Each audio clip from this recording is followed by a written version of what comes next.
Bonjour les amis et bienvenue dans cette nouvelle vidéo de Histoire de maillot.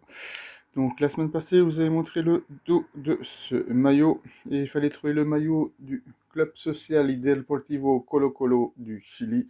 C'est le maillot extérieur saison 2013. Alors pourquoi un maillot de Colo-Colo? Ben, c'est toujours un nom que j'ai trouvé un petit peu amusant et à l'heure actuelle, c'est toujours le seul et unique maillot chilien que j'ai. Alors, et en plus j'aimais bien l'écusson, donc voilà.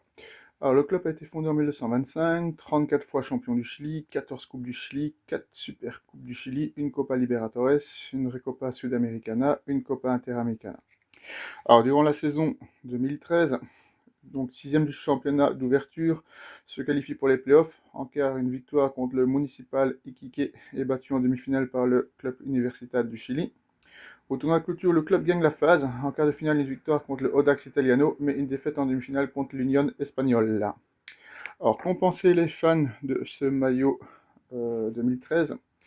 Donc, le maillot noir avec le sponsor cristal jaune était plutôt partagé. Les points positifs, le design sobre et classique a séduit certains supporters, notamment avec son col boutonné, ses détails subtils en jaune et l'inscription élégante Colo Colo 2013 dorée à l'arrière du col. C'était un des indices qu'il y avait dans la vidéo la semaine dernière. Quelques fans ont apprécié l'innovation par Umbro, soulignant qu'il ne fallait pas rejeter ce changement simplement parce qu'il était différent. Les critiques récurrentes, trop de visibilité pour le sponsor Cristal, de très nombreux fans ont jugé le logo trop grand et trop voyant, réclamant une version plus sobriété. Certains l'ont trouvé étrange ou Bendis, référence à un style trop tape à l'œil, pointant un manque de personnalisation ou de contraste par rapport au modèle des années précédentes. Un sentiment d'avoir trop peu travaillé le design, notamment sur le col, comparé au maillot domicile, a été exprimé. Alors, en résumé, le maillot extérieur 2013 de Colo-Colo se distingue par un design élégant et minimaliste, mais il a subi les critiques pour sa mise en avant excessive du sponsor, perçu comme un déséquilibre en déséquilibrant la silhouette générale. Les avis aussi entre enthousiasme pour l'audace du changement et déception par rapport aux attentes visuelles traditionnelles. Alors, on va s'intéresser maintenant à 10 matchs mythiques de Colo-Colo. Donc le premier c'est Colo Colo Olimpia, finale retour Copa Libertadores 1991, le 5 juin 91 au stade monumental, victoire, premier et unique titre continental pour un club chilien. Colo Colo entre dans l'histoire avec des buts de Leonel Herrera et Luis Pérez deux fois. Deuxième match, Boca Junior, Colo Colo 1-2, demi-finale retour de la 7 Copa Libertadores 91, date 29 mai 91, à la Bombonera à Buenos Aires, victoire. Une victoire inoubliable à l'extérieur contre un géant sud-américain qui propulse Colo Colo en finale. Le match 3, Colo Colo, Boca Junior 3-4, demi-finale aller de la Copa Libertadores 91. Donc une défaite, malgré la défaite de ce match, est considérée comme mythique pour l'intensité et l'ambiance, prélude à la remontada du retour. Quatrième match, Colo Colo Universidad de Chili, Classico 99, 30 octobre. Défaite, fin de la série de 10 ans sans défaite contre leur grand rival de l'AU.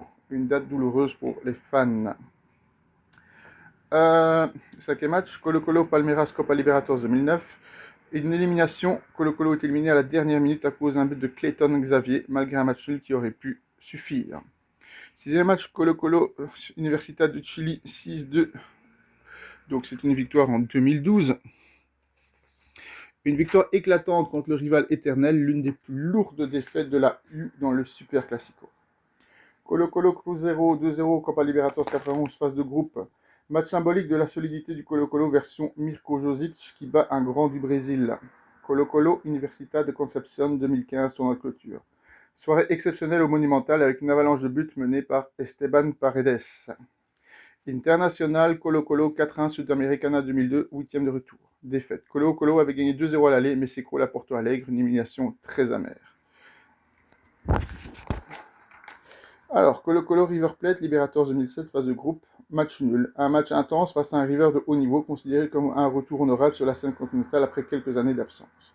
Alors maintenant, on va s'intéresser à 10 anecdotes sur le club de Colo Colo, donc le club chilien le plus emblématique. Alors, le fameux nom Colo Colo vient de quoi? Eh bien, Colo Colo, au départ, c'est un nom, le nom vient d'un chef mapuche. Donc Colo Colo était un Toqui, un chef guerrier mapuche, qui s'est illustré durant la résistance indigène contre les conquistadors espagnols. Le club a voulu rendre hommage à cet esprit de résistance. Seul club chilien vainqueur de la Copa Libertadores.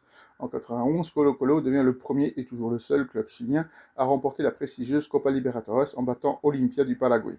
C'est un exploit historique pour le football chilien. Le stade Monumental porte le nom d'un joueur mort sur le terrain. Le stade Monumental David Arellano porte le nom du fondateur du club.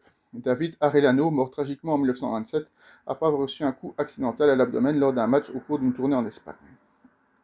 Colo-Colo a fait faillite en 2002. En pleine crise financière, le club a été déclaré en faillite. Une première pour une grande institution du pays. Elle a été sauvée par la société Blanco y Negro SA qui a repris la gestion. David Arellano a fondé Colo-Colo à 23 ans. En 1925, après avoir quitté le club de Magallanes avec plusieurs coéquipiers, mécontents, David Arellano fonde Colo-Colo à seulement 23 ans. Il décède 2 ans plus tard, laissant un héritage éternel.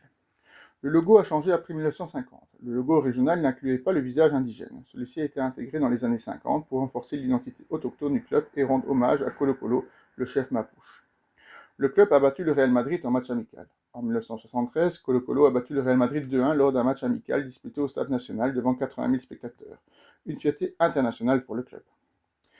Le Eterno Campeón. Le surnom Eterno Campeón vient du fait que Colo-Colo est le seul club chilien à n'avoir jamais été relégué, malgré des saisons difficiles. Il est considéré comme immortel en première division.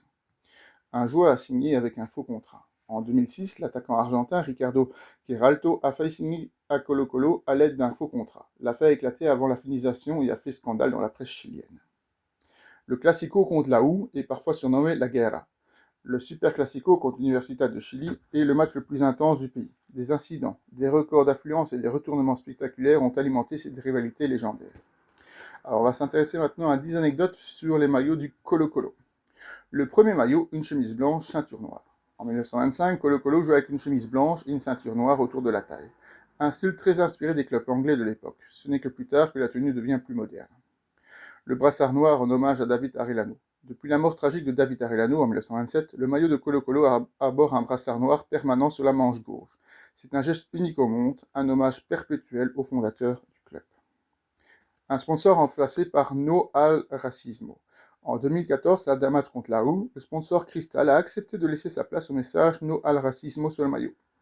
Un geste salué par les supporters et les médias internationaux.